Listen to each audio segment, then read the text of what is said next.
वो है elastic constant. जब भी किसी के नाम का एक कांस्टेंट लग जाए मतलब वो आईएमपी हो जाता है, मतलब इम्पोर्टेंट चीज है। तो जितने भी आपकी बुक में किसी भी फॉर्मूले में कांस्टेंट लिखा हुआ है उसको आपको अच्छे से याद करना है। तो यहाँ पर इलास्टिक कांस्टेंट का मतलब फॉर्मूला रहेगा स्ट्रेस अपॉन स्ट्रेन। क्या रहेगा? Stress upon strain. अब स्ट्रेस क्या होता है? स्ट्रेस होता है फोर्स अपॉन एरिया। ये तो फॉर्मूला हो गया। उसका जनरल मीनिंग क्या है कि हम किसी ऑब्जेक्ट पे कितना, जैसे ये है, इसको इस पे हम कितना फोर्स लगाएं कि ये टूट जाए और इसको टूटने से भी बचाना है। तो इसका कांस्टेंट होगा कि हम इस पेन पर इतना फोर्स लगा सकते हैं कि इससे ज्यादा ये बहन नहीं कर सकेगा, इतना ज्यादा फोर्स को अफोर्ड नहीं कर पाएगा। तो लिखा होता है लेफ्ट में, जैसे लिखा कि only for 6%, only for 8%, only for 10%। इस तरह से इलास्टिक कांस्टेंट की बातें हो सकती हैं। इसको हम बाद में पढ़ेंगे डिटेल में। जल्दी से फॉर्मूला देखते हैं और आगे बढ़ते हैं। Stress upon strain. स्ट्रेस का फॉर्मूला होता है फोर्स अपॉन एरिया, और फोर्स अपॉन एरिया लिख दिया मैंने भैया, फोर्स अपॉन एरिया स्ट्रेस का। और स्ट्रेन तो होता है length upon length, length upon length. ये तो यहाँ कैंसिल हो गया लेंथ अपॉन लेंथ। तो पूरी की पूरी पिक्चर कहाँ फोकस हो गई? फोर्स अपॉन एरिया पे। तो फोर्स का डायमेंशन फॉर्मूला mL/T-2 और एरिया का हो गया L²। अगर हम ये साइन नहीं लगाएंगे तो ये मालूम नहीं चलेगा कि हम डायमेंशन फॉर्मूले की बारे में बात कर रहे हैं। यहाँ L², यहाँ L, एक L से एक L यहाँ कैंसिल, तो क्या बचेगा इधर?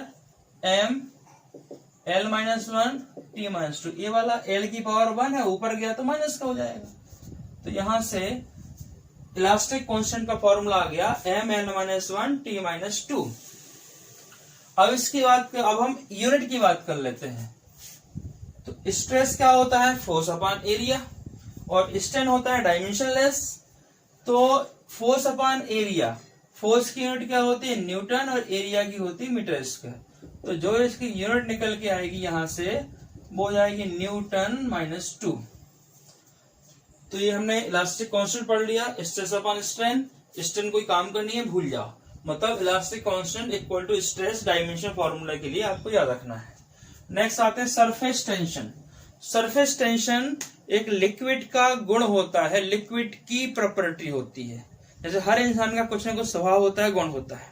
मैं किसी को तेज गुस्सा आते और किसी को गुस्सा ही नहीं आती, बहुत सारे नेचर होते हैं इंसान के। तो उसी प्रकार से सारे के सारे मटेरियल का अपना एक गुण होता है, और ये लिक्विड का गुण होता है क्या? Surface tension. क्या गुण होता है? अपने एरिया को मिनिमाइज करना, अपनी साइज को कम से कम करना, इसको कहते हैं सरफेस टेंशन। जैसे एग्जांपल दें, आप क्या लो, शेविंग वाला ब्रश होता है, या गर्ल्स की बात करें तो वो रहती है ना, वो मेहंदी लगाने वाला ब्रश होता है, उसको आप पानी में डुबो दीजिए, निकालिए तो क्या हो जाएगा? वो थोड़ा सा सिकुड़ जाएगा। क्यों? लिक्विड का गुण होता है अपना एरिया को मिनिमाइज करना। जब कोई अपना एरिया को मिनिमाइज करता है तो वो लिक्विड फॉर्म में आ जाता है, एक बूंद के रूप में बन जाता है। इसे जो बारिश की बूंदें गोल होती हैं, और जो छर्रे बनते हैं ना, छर्रे गोल कैसे बनते हैं? वो ऊपर से उस गर्म मटेरियल को, आयरन को फेंका जाता है तो वो नीचे आता है, ग्रेविटी के कारण गोल हो जाते हैं, क्योंकि liquid due to surface tension. तो ऐसी बहुत सारी बातें हम बाद में पढ़ेंगे। शेविंग का ब्रश पानी में डुबाओ तो क्या हो जाएगा? चिपक जाएगा, एरिया मिनिमाइज कर लेगा। तो जो एरिया मिनिमाइज करने का गुण होता है इसको बोलते हैं सरफेस टेंशन। इसके बहुत सारे डेरिवेशंस भी हैं और बहुत आईएमपी टॉपिक भी है, इसको हम बाद में पढ़ेंगे, लास्ट के चैप्टर का है। अभी हम सिर्फ याद रखते हैं फोर्स अपॉन लेंथ। तो फोर्स अपॉन लेंथ, फोर्स का फॉर्मूला mL/T-2, इसको रट लो, याद कर लो। लेंथ L, L से L कैंसिल, क्या बचा? m/T-2। ठीक है, फोर्स का फॉर्मूला mL/T-2, लेंथ हो जाएगी L, L से L कैंसिल, कितना हो जाएगा? m/T-2। और यहाँ पर सरफेस टेंशन का डायमेंशन फॉर्मूला m/T-2, और force upon length, unit of force is newton और unit of length is metre, so newton per metre inverse, या न्यूटन मीटर इनवर्स।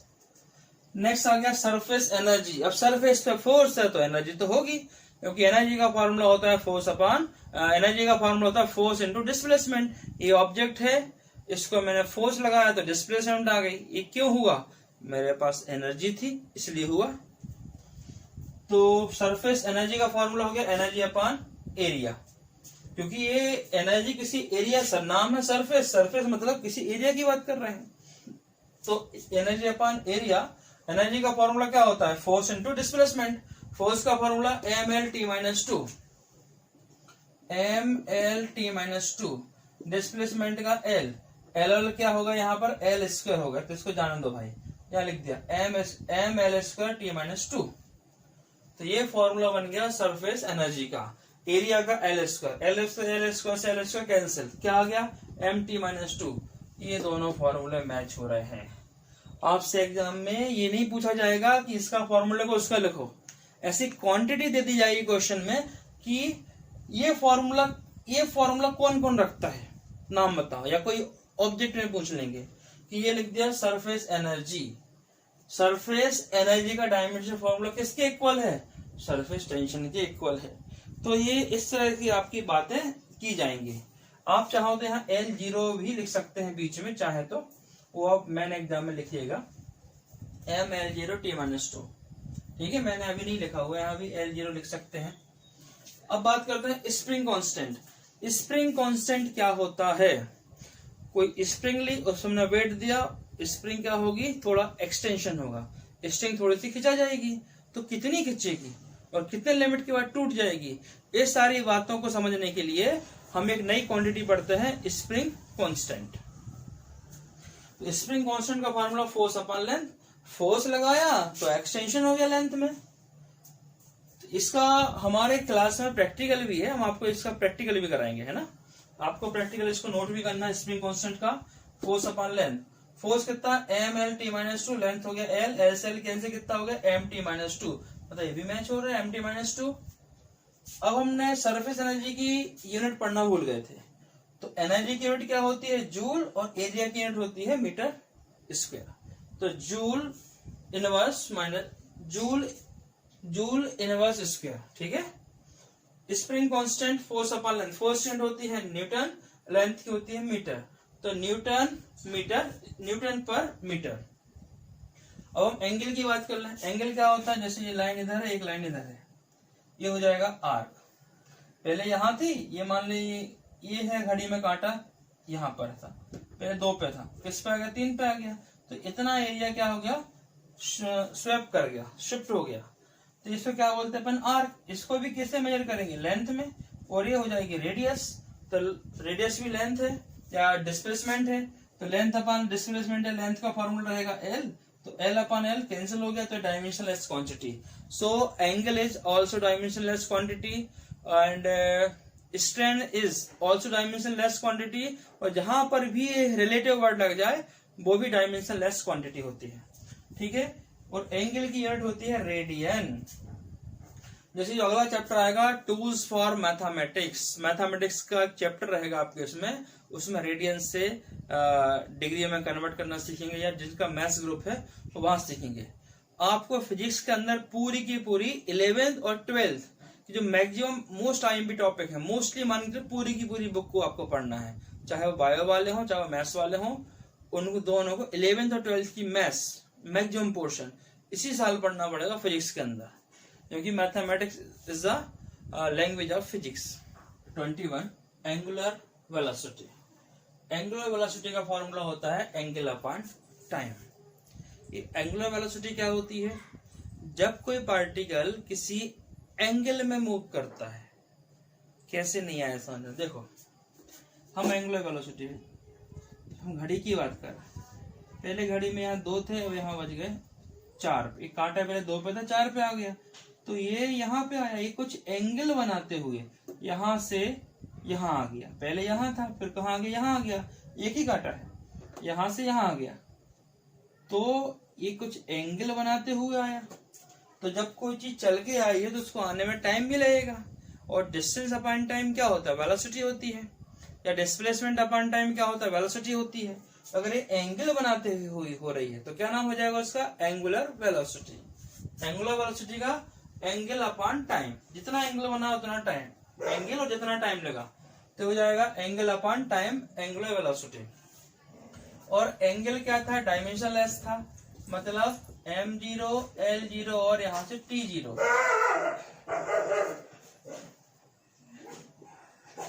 और टाइम था t, तो इसकी डायमेंशन फॉर्मूला क्या आ जाएगा, t इनवर्स। मतलब चाहो तो ऐसा भी लिख दो m0 L0, यहाँ हो जाएगा T इनवर्स, इसको मैं यहाँ से खत्म कर देता हूँ। और इसका यूनिट क्या रहेगी, डायमेंशन फॉर्मूला हो गया। यूनिट क्या रहेगा, एंगल की होती है यूनिट रेडियन और टाइम की होती है सेकंड, तो रेडियन पर सेकंड ये हो जाएगी इसकी यूनिट। अब एंगुलर वेलोसिटी हो गई, तो एंगुलर एक्सेलरेशन की बात कर लेते हैं। एंगुलर एक्सेलरेशन की बात, एंगुलर वेलोसिटी हो गई, तो हम किसकी बात कर लेते हैं, angular acceleration. So angular acceleration क्या होता है, change in angular velocity. Acceleration क्या होता है, चेंज इन वेलोसिटी। एक्सेलरेशन होता है change in velocity upon time. तो कौन सी वेलोसिटी, एंगुलर, तो change in angular velocity upon time. So angular velocity हम पहले ही लिख चुके हैं, कितना था, टी इनवर्स, और टाइम रहेगा टी, और सॉल्व किया, टी ऊपर गया तो कितना हो जाएगा, -2। तो एक्चुअल डायमेंशन कितना हो गया, t -2। लिखने का तरीका क्या रहेगा, m0 L0 t -2। जो नहीं है उनकी फोटो पे माला चढ़ा दो, ठीक है। जो नहीं होते उनकी फोटो पे माला चढ़ा देते हैं, तो लोग जो नहीं है m और l, तो फोटो पे माला चढ़ा दी हमने। और डायमेंशन उसका यूनिट क्या रहेगी, वेलोसिटी की, एंगुलर वेलोसिटी क्या होती थी, रेडियन सेकेंड इनवर्स, अपान में भी फिर सेकेंड आ जाएगा, मतलब 1 सेकेंड और यहां पहुंच जाएगा, radian inverse square, second inverse square, ये हो जाएगी इसकी यूनिट। नेक्स्ट रहेगा मोमेंट ऑफ इनर्शिया। इसका फॉर्मूला होता है मास इनटू डिस्टेंस का स्क्वायर। जिस वर्ड में मूवमेंट लग जाए, मतलब वो चीज क्या हो सकती है, रोटेट हो सकती है। कैसे, एक एग्जांपल देना पड़ेगा। इसके पास में मास है, इसको मैंने लो ये यहां से डिस्टेंस बना ली। अगर मैं यहां से कुछ ऐसा फंसा पाऊं, तो मान लो ये मैंने यहां से कुछ ऐसा फंसा लिया, चलो भाई इसमें फंसा लेते हैं, ये मास है, इसको मैंने ये यहां से फंसा दिया, तो क्या हो सकता है, घूम सकता है, घूमने वाली प्रॉपर्टी आ गई। तो जब मास के साथ या किसी भी क्वांटिटी के साथ डिस्टेंस का मल्टीप्लाई हो जाता है, तो उसमें घूमने की, रोटेशन की टेंडेंसी क्रिएट हो जाती है। उसको हम क्या बोलते हैं, मूवमेंट। अभी किसकी बात कर रहे हैं, मूवमेंट ऑफ इनर्शिया। तो इसका फॉर्मूला होता है मास इनटू डिस्टेंस का स्क्वायर। तो मास का डायमेंशन फॉर्मूला m, डिस्टेंस का क्या हो जाएगा l स्क्वायर, t नहीं है तो फोटो पे माला चढ़ा दो, ठीक है। इसकी यूनिट मास की होती है kg, डिस्टेंस की होती है मीटर स्क्वायर, तो kg मीटर स्क्वायर। ये बहुत इंपॉर्टेंट चीज है, इसमें पूरा चैप्टर ही वैसे रोटेशनल मोशन, और जनरली रोटेशनल मोशन तक ही क्वार्टरली एग्जाम में कोर्स में आता है, अभी तक देखा जाए इतने सालों से। तो रोटेशनल मोशन तक जो फर्स्ट बुक है वहां तक ही आपका क्वार्टरली एग्जाम का सिलेबस रहता है। 24 नंबर, एंगुलर मोमेंटम। मोमेंटम मतलब होता है किसी चीज के साथ में क्या हो जाए, जैसे मास के साथ वेलोसिटी हो जाए। मोमेंटम का formula mass into velocity. Momentum is mass into velocity. ये मास है, इसको हम कुछ वेलोसिटी दे दें तो ये मूव कर जाएगा, मतलब उस चीज में चलने की कैपेसिटी डेवलप हो जाए, तो वो कहलाता है मोमेंटम। तो हम बात कर रहे हैं एंगुलर मोमेंटम। तो एंगुलर मोमेंटम में जो मास होता है उसको क्या बोलते हैं, एमआई। एमआई मतलब क्या होता है, मास ऑफ, आई मतलब inertia, mass of inertia is called MI. मतलब ये पूरा पूरा मास के टर्म में लिया, फिर हो जाएगा साथ में वेलोसिटी। वहां पढ़ा था मोमेंटम हमने इसके पहले, लीनियर मोमेंटम में मास इंटू वेलोसिटी। यहाँ एंगुलर है तो वो एंगुलर वाला मास हो गया, और वेलोसिटी कौन सी हो गई, एंगुलर वाली। तो इसका जो डायमेंशन फॉर्मूला हमने यहाँ पढ़ा था थोड़ी देर पहले, वो क्या था, एम एल स्क्वायर। क्या होता था इसका फॉर्मूला, मास इंटू डिस्टेंस का स्क्वायर। और जो एंगुलर वेलोसिटी होती है उसका फॉर्मूला पढ़ा था हमने, angle upon time. Angular velocity का फॉर्मूला होता है एंगल अपॉन टाइम। एंगल तो डायमेंशन लेस था, टाइम हो जाएगा 1/t, मतलब यहाँ हो जाएगा 1/t। 1/t मतलब t हमने इनवर्स के फॉर्म में लिया। तो dimensional formula is, angular velocity is mi into angular velocity. तो ml square t -2। M L square T minus two. अब इसकी हम यूनिट की बात कर लेते हैं। यूनिट क्या रहेगी इसकी? अगर मास की यूनिट तो केजी है, एम आई की यूनिट क्या थी? केजी मीटर स्क्वायर, और एंगुलर वेलोसिटी की यूनिट होती थी रेडियन पर सेकेंड। क्या होती थी? रेडियन पर सेकेंड। तो केजी मीटर स्क्वायर रेडियन पर सेकेंड यूनिट। नेक्स्ट रहेगा फ्रीक्वेंसी। फ्रीक्वेंसी का फॉर्मूला कितना होता है? 1 टाइम पीरियड। और फ्रीक्वेंसी समझेंगे। फैन सबके यहाँ है, सबके यहाँ घूम भी रहा होगा बाकायदा फैन। तो फ्रीक्वेंसी आप देखो कि 1 सेकेंड में, सेकेंड अकेला नहीं है, किसी भी यूनिट टाइम की बात करें, किसकी बात करें? यूनिट टाइम की। चाहे 1 सेकेंड हो, 1 आवर हो, 1 डेज हो, 1 मंथ हो, 1 ईयर्स हो, 1 लाइट ईयर हो, कुछ भी, जितने भी मतलब यूनिट फॉर्म में हो, कोई चीज कितने बार घूम जाती है या वो कितना अपनी प्रतीक्षा कर लेती है। जैसे अगर फैन की बात करें, 1 सेकेंड में फैन ने यहां से कितने राउंड लगा लिए, तो लिखा रहता है। फैन लेने जाओ तो लिखा रहता है उसमें फ्रीक्वेंसी। जितनी ज्यादा फ्रीक्वेंसी होगी उतना तेज फैन घूमेगा। कार लेने जाओ, उसमें लिखा होता है आरपीएम या आरपीएस, मतलब रोटेशन पर सेकेंड, रोटेशन पर मिनट। जितने ज्यादा रोटेशन होंगे कार में टॉर्क मतलब फोर्स उतना ज्यादा क्रिएट होगा, कार उतनी ज्यादा तेज चलेगी। या बाइक की बात कर रहे हैं अपन, मतलब फ्रीक्वेंसी पढ़ रहे हैं कि पर यूनिट टाइम में कोई चीज कितनी बार घूम सकती है, उसको हम बोलते हैं फ्रीक्वेंसी। तो फ्रीक्वेंसी का फॉर्मूला 1 टाइम पीरियड, मतलब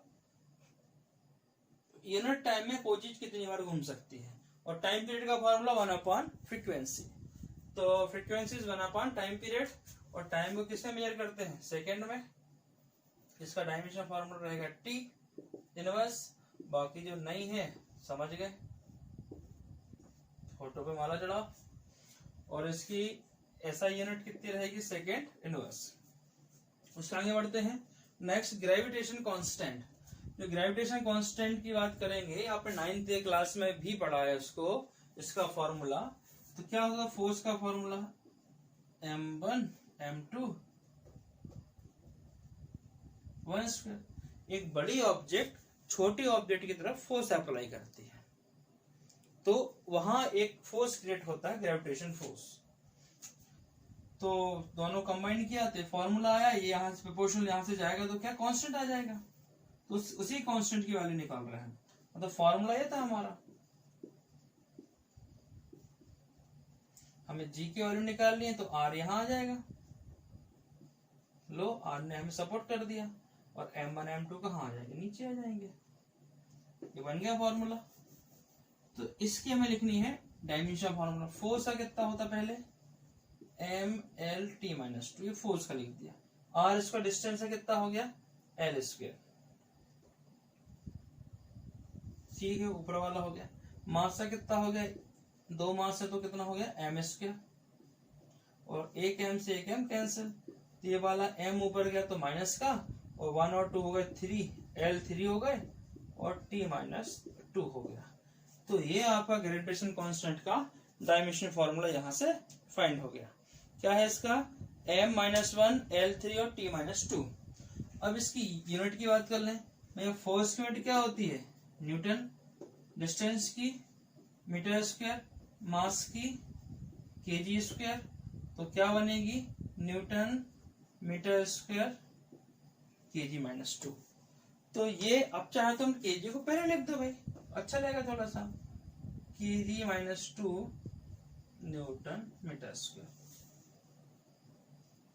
तो ये इसके आगे ऐसा ही यूनिट।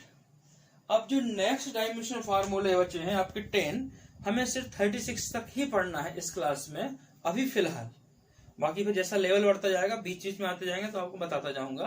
पर जनरली अभी स्टार्टिंग में ये 36 फार्मूले हमें अच्छे से लर्न होना चाहिए। तो अब जो फार्मूले रहेंगे इसके बाद वो रहेंगे थर्मोडायनेमिक्स पे, हीट पे। ओके, 27 से लेके जो हम 36 तक पढ़ने वाले हैं, जितने भी डायमेंशन रहेंगे वो थर्मोडायनेमिक्स पर बेस्ड है।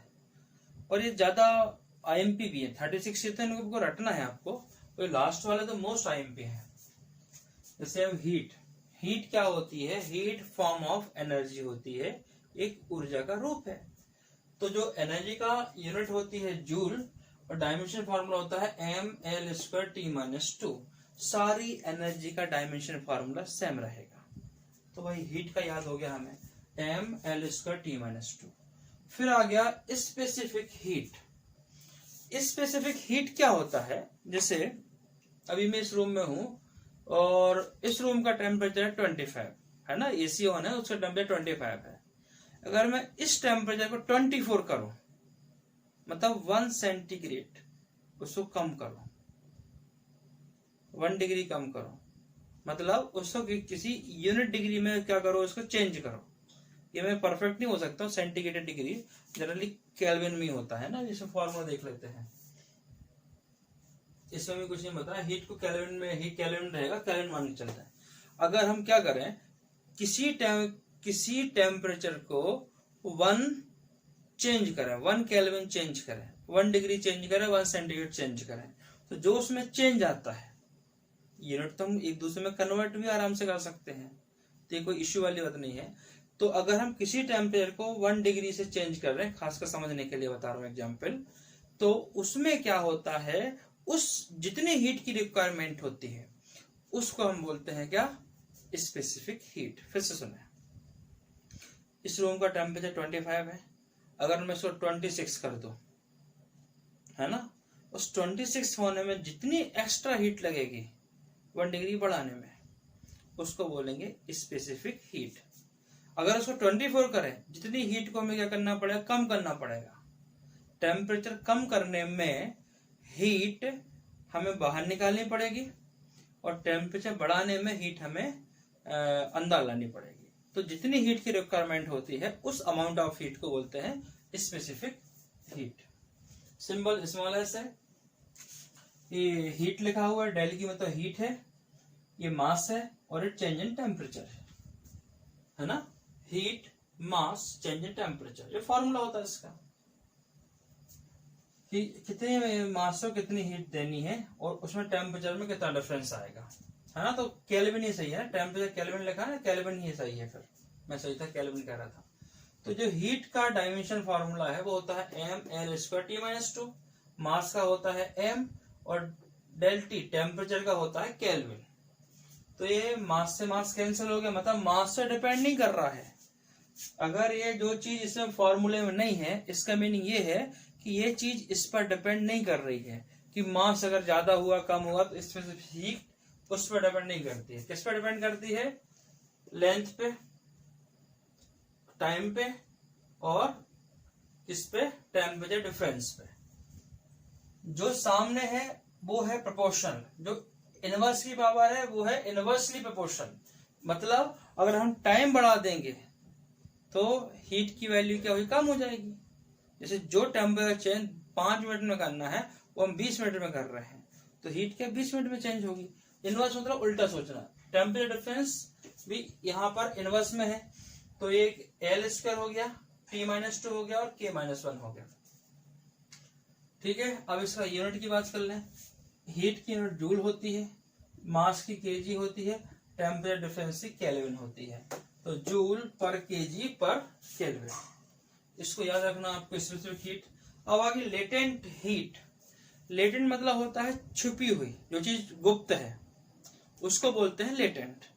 तो एक ऐसी हीट के बारे में बात कर रहे हैं हम यहाँ पर जो हमें नहीं मालूम, कैसे छुपी हुई। जैसे हमने आइस का क्यूब लिया, एक बर्फ का टुकड़ा लिया, उसको हम कितनी हीट दे दें कि उसकी स्टेट चेंज हो जाए।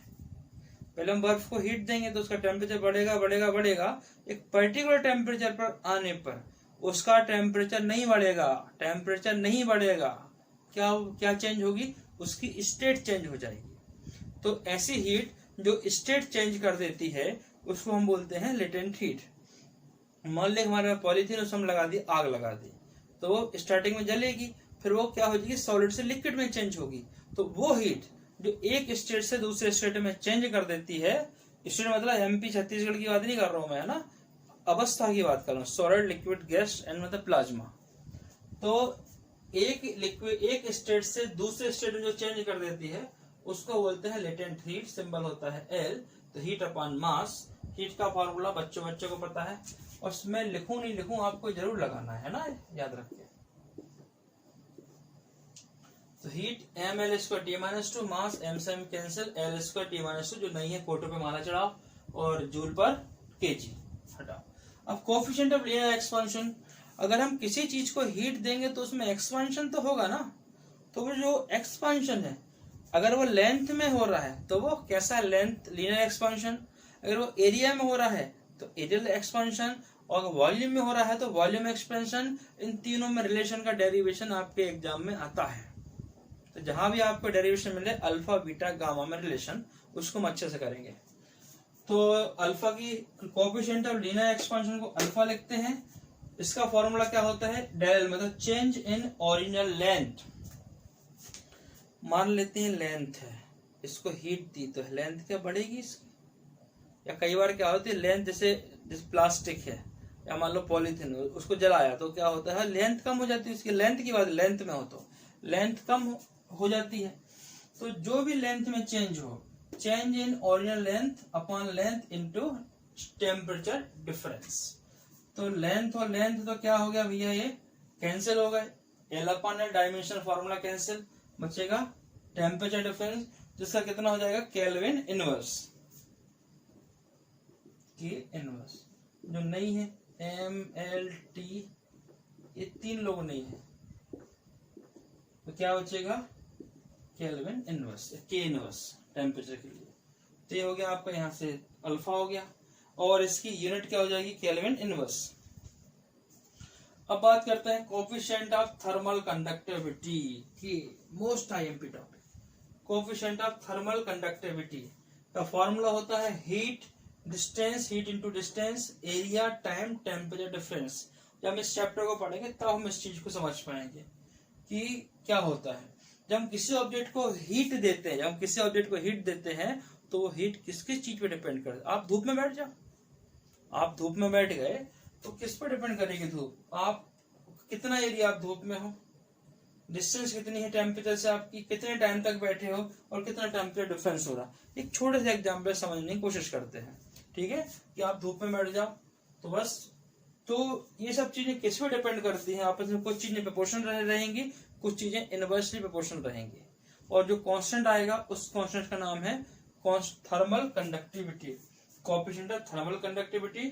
डिनोट करते हैं के से। अब आपको पता है हीट का dimension formula mL/T-2, mL² T-2, distance का L, एरिया का L², टाइम का T, टेम्परेचर डिफरेंस का K। अब यहां से काटर पीटी मचा दो इधर से, तो कितना बचेगा, ये हो गया M, ये यहां से हो गया L, इनवर्स नहीं L ही है, M L, यहां से जाएगा तो T-3 और केल्विन इनवर्स। ये बन गया इसका डायमेंशन फॉर्मूला। क्या है, M है coefficient of thermal conductivity mL/T-3 K-1। अब इसकी क्या रहेगी यूनिट, हीट की यूनिट जूल, डिस्टेंस की metre, joule metre, metre square, second, kelvin. Cancel होंगे, बना देते क्या रहेगी यूनिट। तो डिस्टेंस की जूल, हीट की जूल, डिस्टेंस की मीटर, एरिया की मीटर स्क्वायर, टाइम की सेकेंड, टेम्परेचर डिफरेंस की केल्विन। 1 मीटर से 1 मीटर कैंसिल, कितना हो गया joule metre inverse, second inverse, kelvin inverse. Joule को छोड़ के तीनों लोग कैसे हैं, इनवर्स के फॉर्मूले में है। तो हमने यहाँ तक पढ़ लिया, 31 तक पढ़ लिया। नेक्स्ट कंटिन्यू करते हैं। Planck constant. जो प्लांक कांस्टेंट है इसका फॉर्मूला होता है H = energy upon frequency. Actually में फॉर्मूला इसका यह है E = h new, new is a frequency, और फ्रीक्वेंसी के बारे में हम पहले भी पढ़ चुके हैं।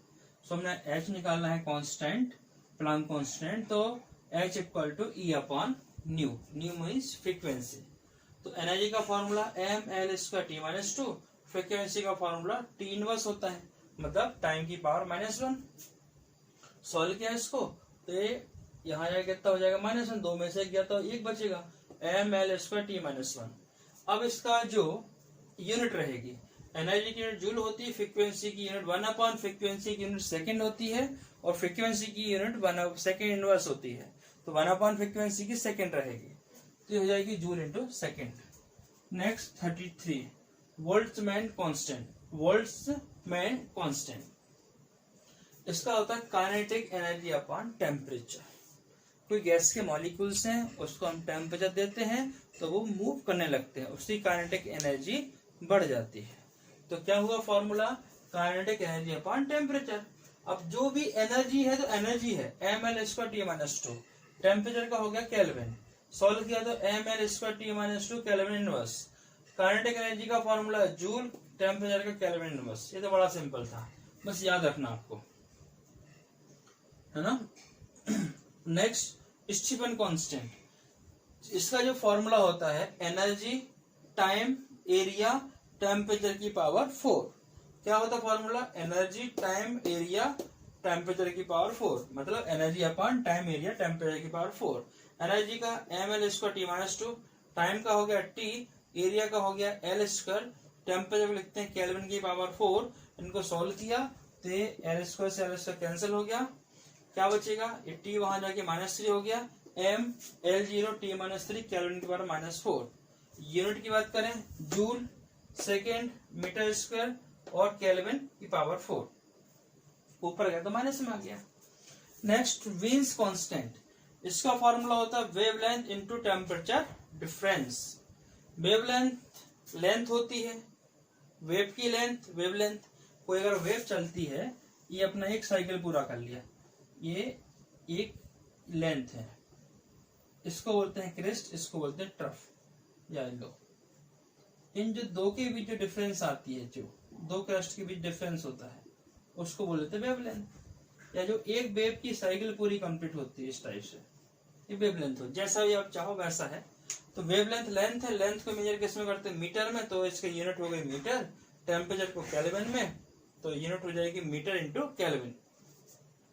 मास तो है नहीं तो 0, लेंथ रहेगी तो L, और टाइम नहीं है तो 0, टेम्परेचर है तो K, यहाँ रहेगा m0L/T0K।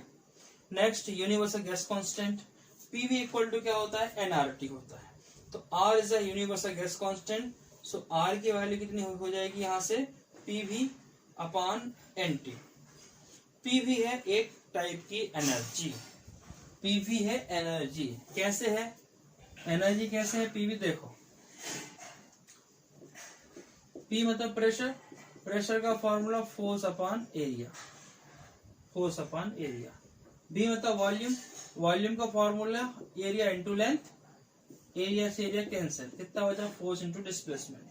Force into displacement is called energy. आप ऐसा सोच सकते हैं, ठीक है। तो एनर्जी, तो PV क्या होगी, यहाँ से एनर्जी हो गई। N है नंबर ऑफ मॉलिक्यूल्स, तो नंबर ऑफ मॉलिक्यूल्स को मोल बोल देंगे, मोल, और T रहेगा टेम्परेचर।